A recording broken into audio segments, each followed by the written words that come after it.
আলোচিত ১/১১ বা 111 অধ্যায়ের অন্যতম বিতর্কিত চরিত্র সাবেক সেনা কর্মকর্তা অবসরপ্রাপ্ত লেফটেন্যান্ট জেনারেল মাসুদ উদ্দিন চৌধুরীকে গ্রেপ্তার করেছে আইনশৃঙ্খলা বাহিনী। 23শে মার্চ দিবাগত রাতে রাজধানীর বারিধারা ডিওএসএস এর বাসা থেকে তাকে আটক করে ঢাকা মহানগর গোয়েন্দা বা DB police. DB police general মাসুদকে ডিএমপির পল্টন থানায় হওয়া মানব পাচার মামলায় গ্রেপ্তার দেখিয়ে আদালতে পাঠিয়েছে।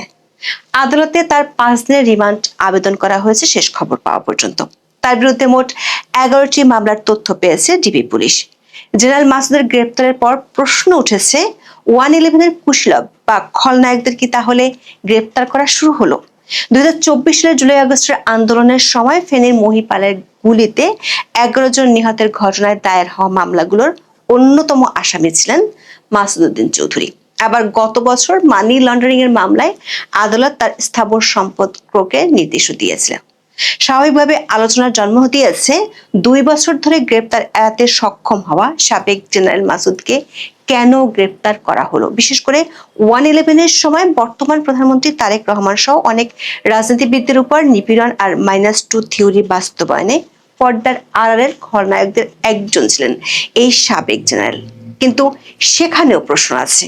প্রশ্নটি হলো, বাকি খলনায়ক, বিশেষ করে যারা এখনো দেশে আছেন, তাদেরকে কি গ্রেপ্তার করা হবে? 111 এর খলনায়কদের মধ্যে কেউ কেউ সদ্য বিদায় নেওয়া অন্তর্বর্তী সরকারের বড় দায়িত্বেও ছিল। তাদের ভবিষ্যৎ কি হবে? কেউ পরে সেনা প্রধানও হয়েছিলেন।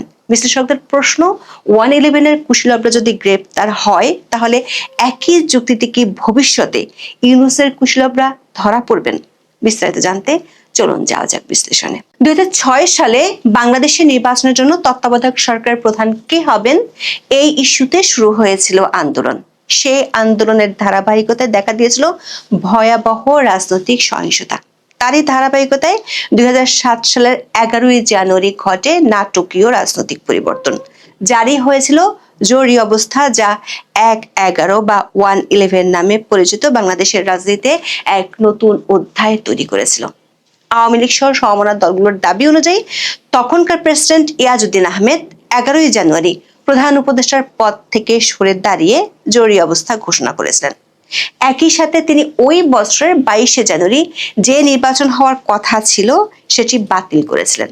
এর সূত্র ধরে ক্ষমতায় এসেছিল সেনা সমর্থিত তত্ত্বাবধায়ক সরকার, যার প্রধান হয়েছিলেন বাংলাদেশের কেন্দ্রীয় ব্যাংকের সাবেক গভর্নর ডক্টর ফখরুদ্দিন আহমেদ। আর তখন সেনা প্রধান ছিলেন জেনারেল মইনু আহমেদ।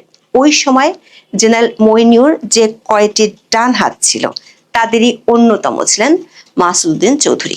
জরুরি অবস্থা জারি ও সেনা সমর্থিত তত্ত্বাবধায়ক সরকার প্রতিষ্ঠার পেছনে যেসব সামরিক কর্মকর্তা প্রভাব বিস্তার করেছিলেন, তাদের মধ্যে অন্যতম ছিলেন মাসুদ উদ্দিন চৌধুরী। তখন কথিত ছিল তিনিই ছিলেন নাটের গুরু। তৎকালীন সেনাপ্রধান জেনারেল মইনু আহমেদের ঘনিষ্ঠ সহযোগী হিসেবে তিনি কার্যত গুরুতর অপরাধ দমন সংক্রান্ত জাতীয় সমন্বয় কমিটির প্রধান ছিলেন। এই কমিটির মাধ্যমে যৌথ বাহিনী পরিচালিত দেশের শীর্ষ রাজনৈতিক ও ব্যবসায়ীদের গ্রেপ্তার, জিজ্ঞাসাবাদ এবং দুর্নীতির মামলায় জড়ানোর প্রক্রিয়া চালানো হয়। 1/11 পরবর্তী সময়ে সবচেয়ে আলোচিত বিষয় ছিল -2 ফর্মুলা, যার মাধ্যমে আওয়ামী লীগ ও বিএনপির শীর্ষ নেতৃত্বকে রাজনীতি থেকে সরানোর চেষ্টা হয়েছিল বলে অভিযোগ রয়েছে। 111 সরকার প্রথম 2 মাসে 150 জনের বেশি রাজনীতিবিদ এবং ব্যবসায়ীকে আটক করা হয় দুর্নীতির অভিযোগে। আওয়ামী লীগ সভানেত্রী শেখ হাসিনা ও বিএনপির চেয়ারপারসন খালেদা জিয়াকে কারাগারে যেতে হয়। তার 2 মাস পার হওয়ার আগেই গ্রেপ্তার করা হয়েছিল তখনকার বিএনপির সিনিয়র যুগ্ম মহাসচিব ও খালেদা জিয়ার পুত্র তারেক রহমানকে, যিনি পরবর্তীতে লন্ডনে চলে যান। বিশেষ করে গোয়েন্দা হেফাজতে নিয়ে তারেক রহমানের উপর অমানবিক নির্যাতনের অভিযোগ আজও রাজনৈতিক বিতর্কের কেন্দ্রে রয়েছে, যেখানে মাসুদ উদ্দিন চৌধুরীর মুখ্য ভূমিকা নিয়েও প্রশ্ন উঠেছে। এই মাসুদ উদ্দিন চৌধুরীকে ঢাকা মহানগর গোয়েন্দা পুলিশের একটি দল 23শে মার্চ দিবাগত রাতে রাজধানীর বারিধারার একটি এলাকা থেকে গ্রেপ্তার করেছে। তার বিরুদ্ধে মোট 11টি মামলার তথ্য পাওয়ার কথা জানিয়েছেন ডিবির অতিরিক্ত কমিশনার শফিকুল ইসলাম। এর মধ্যে ফেনী জেলায় 3টি মামলা বিচারাধীন রয়েছে। সেসব মামলায় তিনি পলাতক থাকায় তার বিরুদ্ধে গ্রেপ্তারি পরোয়ানা জারি করা হয়েছে। ফেনী জেলায় আরো 3টি মামলা এবং ডিএমপিতে 5টি মামলা সহ মোট 8টি মামলার তদন্ত চলছে। এছাড়া তার বিরুদ্ধে দুদক এবং সিআইডিতে একাধিক অভিযোগ তদন্ত করা হচ্ছে। শফিকুল ইসলাম জানান, গ্রেপ্তার হওয়া সাবেক এই জেনারেলের বিরুদ্ধে ডিএমপির বনানী, পল্টন, কোতোয়ালি, মিরপুর ও হাতিরঝিল থানায় হত্যার চেষ্টা, মানব পাচার প্রতিরোধ আইন ও মানি লন্ডারিং সংক্রান্ত গুরুতর অপরাধে মামলা রয়েছে। প্রাথমিকভাবে তাকে ডিবির তদন্তে থাকা পল্টন থানার মামলায় গ্রেপ্তার দেখিয়ে আদালতে পাঠিয়ে 5 দিনের রিমান্ড চাওয়া হয়েছে। পল্টন থানার মামলাটি মানব পাচার মামলা। জেনারেল মাসুদ ওই মামলার 3 নম্বর এজাহারভুক্ত আসামি। এই মামলায় মোট 101 জন আসামি রয়েছে। মাসুদ উদ্দিন চৌধুরী 1975 সালের 1 মে বাংলাদেশ সেনাবাহিনীতে যোগদানের মাধ্যমে তার কর্মজীবন শুরু করেছিলেন। 2007 সালের 11 জানুয়ারি যখন সেনা সমর্থিত তত্ত্বাবধায়ক সরকার দায়িত্ব নেয়, তখন তিনি বাংলাদেশ সেনাবাহিনীর 9ম পদাতিক ডিভিশনের প্রধান বা জিওসি ছিলেন, যা তাকে ক্ষমতার কেন্দ্রে নিয়ে আসে। একই বছর তিনি মেজর জেনারেল থেকে পদোন্নতি পেয়ে লেফটেন্যান্ট জেনারেল হন। তিনি সশস্ত্র বাহিনীর প্রিন্সিপাল স্টাফ অফিসার বা পিএসও হিসেবে দায়িত্ব পালন করেন। কথিত আছে, সে সময় মাসুদ উদ্দিন চৌধুরী তার অধীনে সেনা ব্যাটালিয়নের সহযোগিতায় বঙ্গভবনের নিয়ন্ত্রণ গ্রহণ করেন। তখনকার সেনা প্রধান জেনারেল মইনু আহমেদ তার স্মৃতিচারণ নিয়ে লেখা শান্তির স্বপ্নের বইয়ে লিখেছেন, 3 বাহিনীর প্রধান, সশস্ত্র বাহিনী বিভাগের পিএসও এবং ডিজিএফআই এর ব্রিগেডিয়ার জেনারেল বারী রাষ্ট্রপতি ইয়াজউদ্দিন আহমেদের সঙ্গে সাক্ষাৎ করেছিলেন। এক পর্যায়ে তার সঙ্গে সেনাপ্রধান জেনারেল মইনু আহমেদের সঙ্গে মতবিরোধ দেখা দিলে 2008 সালের 2রা জুন তাকে সশস্ত্র বাহিনীর প্রিন্সিপাল স্টাফ অফিসার থেকে defence services command and staff কলেজের কমান্ড্যান্ট পদে এবং 8 জুন পররাষ্ট্র মন্ত্রণালয়ে বদলি করা হয়। এরপর একই বছর 2রা সেপ্টেম্বর তাকে অস্ট্রেলিয়ায় বাংলাদেশ হাই কমিশনার হিসেবে নিয়োগ করা হয়। 2008 সালের 4 নভেম্বর তিনি হাই কমিশনার হিসেবে অস্ট্রেলিয়া যান। 2011 সালের 29 জুন তার চাকরির মেয়াদ শেষ হলো। পরবর্তীকালে একাধিকবার তার চাকরির মেয়াদ বাড়ানো হয় এবং 2014 সাল পর্যন্ত তিনি অস্ট্রেলিয়ায় বাংলাদেশের হাই কমিশনার হিসেবে দায়িত্ব পালনের পর অবসর নেন। দেশে ফিরে তেজগাঁয়ে একটি রেস্টুরেন্ট দিয়ে ব্যবসা শুরু করেন তিনি। রেস্টুরেন্টের নাম পিকাসো।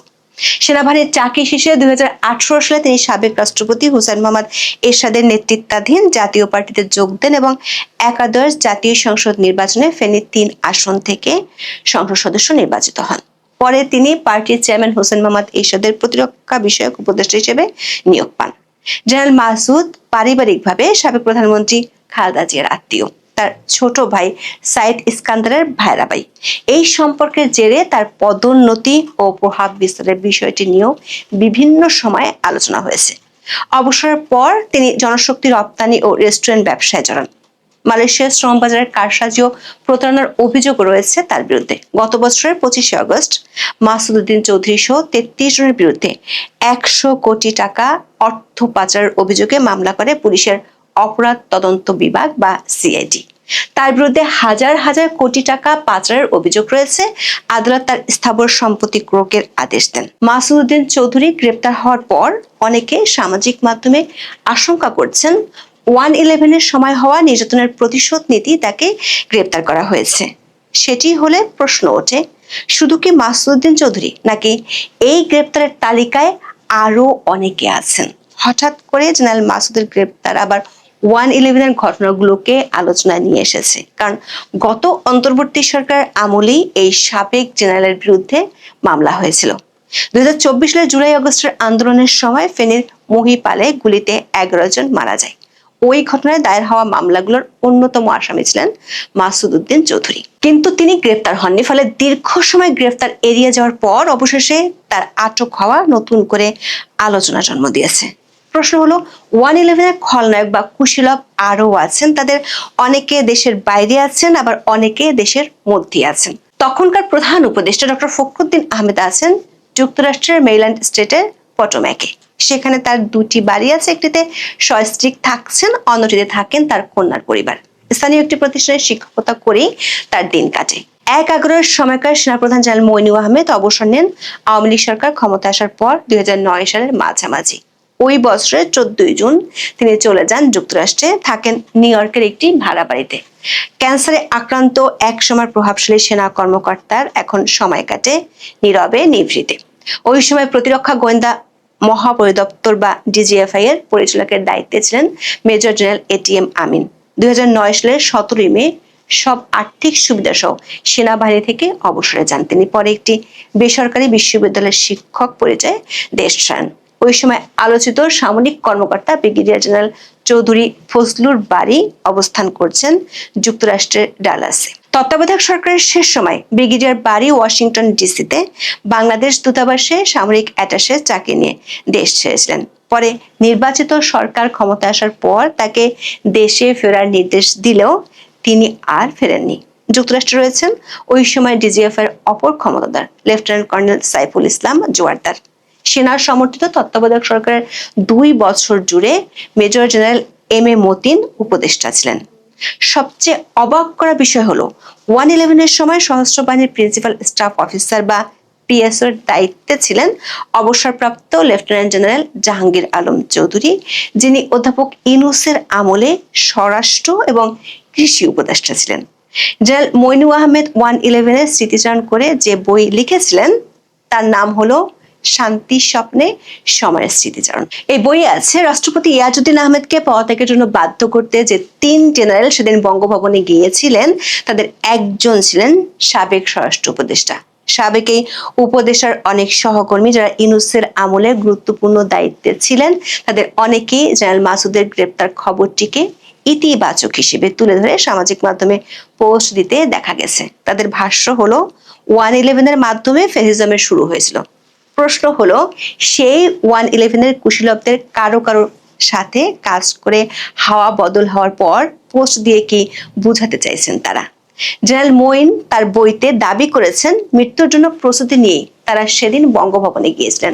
বঙ্গভবনে রওনা হওয়ার আগে মেজর জেনারেল ইকবাল করিম ভূঁইয়াকে তিনি বলেছিলেন না ফিরলে পরবর্তী পরিস্থিতি সিজিএস হিসেবে প্রাথমিকভাবে তাকেই সামাল দিতে হবে। ইকবাল করিম ভূঁইয়া পরে সেনাপ্রধান হয়েছিলেন। কথিত আছে 1/11-এর সময় বিএনপি ও আওয়ামী লীগ 2 দলই তখনকার সেনাবাহিনী ও সেনা সমর্থিত সরকারের রোষানলে পড়েছিল। সদ্য বিদায়ী প্রধান উপদেষ্টা অধ্যাপক ইউনূস ছিলেন তখনকার সেনা জেনারেলদের গুটবুকে। ইউনূসকে তখন প্রধান উপদেষ্টা হওয়ার জন্য প্রস্তাবও দেওয়া হয়েছিল। জেনারেল মইনুর ভাষ্য অনুযায়ী অল্প সময়ের জন্য প্রধান উপদেষ্টা হতে চাননি ইউনূস। এমনকি ওই সময় বিএনপি এবং আওয়ামী লীগ 2 দলই সংস্কারবাদী গ্রুপের জন্ম হয়েছিল যাদের দিয়ে -2 বাস্তবায়ন করতে চেয়েছিল ওই সময় সেনা জেনারেলরা। সেই সংস্কারবাদী দলের অনেকেই এখনো দল দুটিতে রয়ে গেছে। পরে তাদের কেউ মন্ত্রিত্ব কিংবা গুরুত্বপূর্ণ দায়িত্ব পেয়েছেন। প্রশ্ন হলো জেনারেল মাসুদুদ্দিনকে গ্রেপ্তার মধ্য দিয়ে 1/11-এর বাকি কুশীলবদের কি কোনো বার্তা দেওয়া হলো? বিশ্লেষকরা মনে করেন 1/11-এর অন্যতম কুশীলব মাসুদুদ্দিন চৌধুরীর গ্রেপ্তার বাংলাদেশের রাজনীতিবিদদের বাইপাস করে দেশ চালানোর স্বপ্ন দেখা সব পক্ষের জন্য একটি কঠিন সতর্কবার্তা। তারা মনে করেন রাজনৈতিক সরকার একসময় ফিরে আসে এবং ফিরে এলে হিসাবও চায়, সেটা 10 বছর পরে হোক কিংবা 20 বছর পরে। দর্শক, শুধু 1/11 নয়, 2024 সালের 5ই আগস্টের পরও বাংলাদেশে বিরাজনীতিকরণের চেষ্টা হয়েছিল বলেও অনেকে মনে করেন। 1/11-এর কুশীলবরা যেমন চেয়েছিলেন নিজেদের প্রভাবে নিজেদের মতো করে সরকার চালাতে, তেমনি ইউনূসের আমলেও একটি পক্ষ চেয়েছিল নির্বাচন না দিয়ে বছরের পর বছর ক্ষমতায় থাকতে।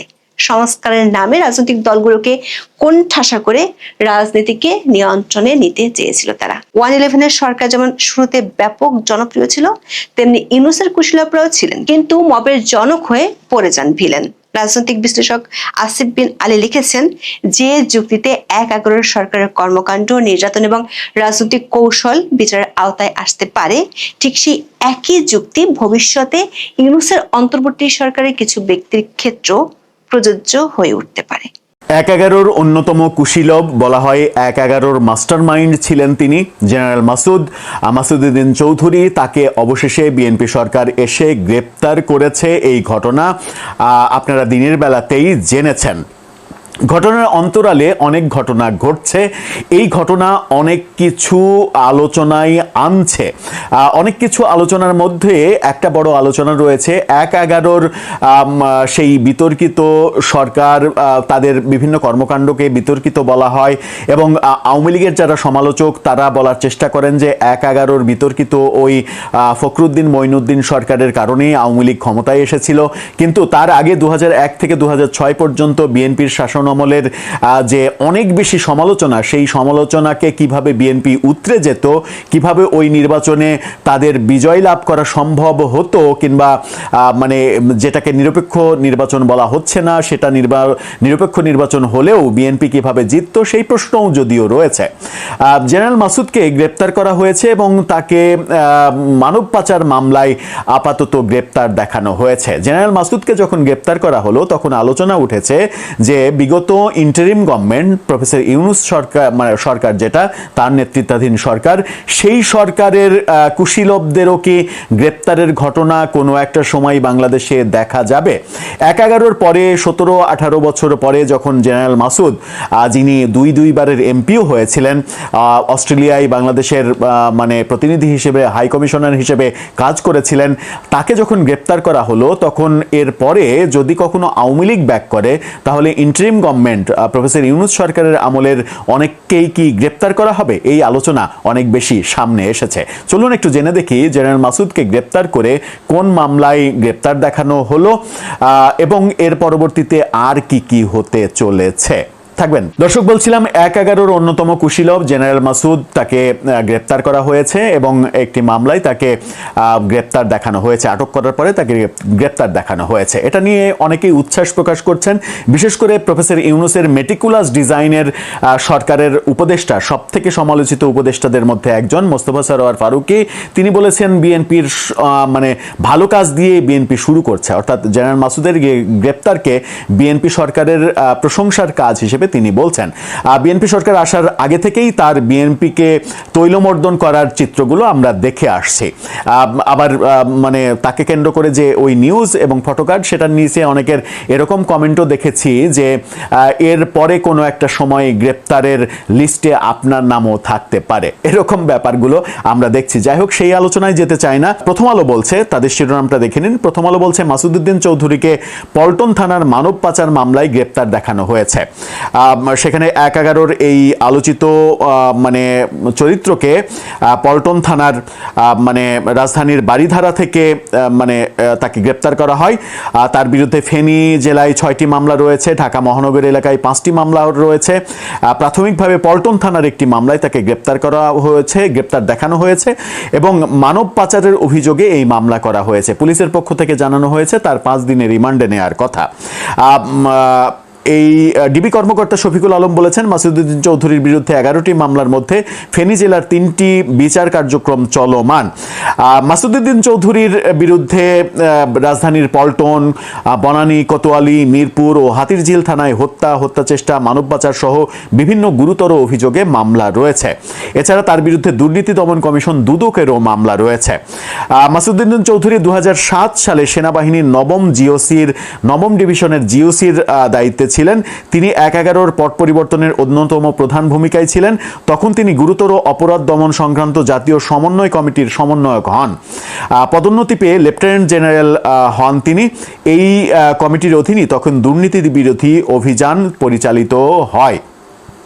2008 সালে মাসুদউদ্দিন চৌধুরীকে অস্ট্রেলিয়ায় বাংলাদেশের হাই কমিশনার নিয়োগ করা হয়। এরপরে 2018 এবং 24-এ 2 দফায় ফেনী 3 আসন থেকে তিনি সংসদ সদস্য নির্বাচন করেন।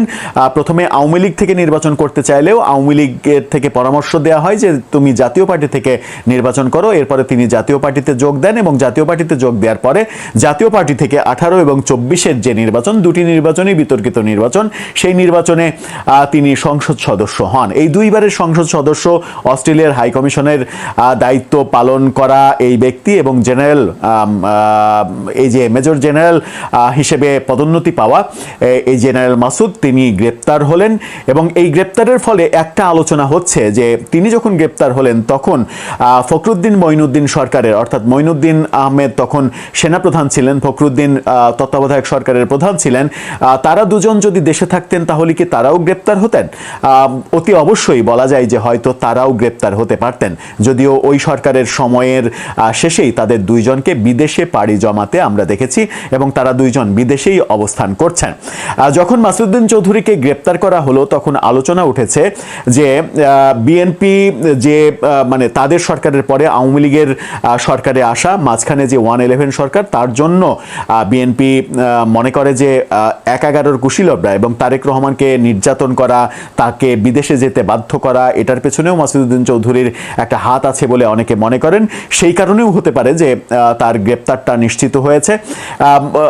অনেকেই এই আলোচনায় মেতে উঠেছেন অলরেডি। তাহলে কি আওয়ামী লীগ যদি কখনো ফিরে আসে, সেই সময়ে প্রফেসর ইউনূসের নেতৃত্বে যে সরকার এবং সেই সরকারের সামনে পেছনে যারা মানে মেটিকুলাস ডিজাইনে যারা ছিলেন তাদেরকেও কেউ গ্রেপ্তার করা হবে এবং সেই দৃশ্যও কি আমাদের দেখতে হবে? আমাদের বাংলাদেশের রাজনীতিতে এই দৃশ্য খুব একটা মানে আশ্চর্য দৃশ্য নয়, অস্বাভাবিক দৃশ্য নয়। এই দৃশ্য দেখলেও অবাক হওয়ার কিছু থাকবে না। দর্শক, আপনার কাছে কি মনে হয়? পরবর্তীতে কি প্রফেসর ইউনূস সরকার টার্গেট হবেন যদি আওয়ামী লীগ কখনো ফিরে আসে, কিংবা আওয়ামী লীগকে আদৌ কি কখনো ফিরে আসতে দেয়া হবে? আপনার মতামত জানিয়ে লিখতে পারেন আমাদের কমেন্ট বক্সে।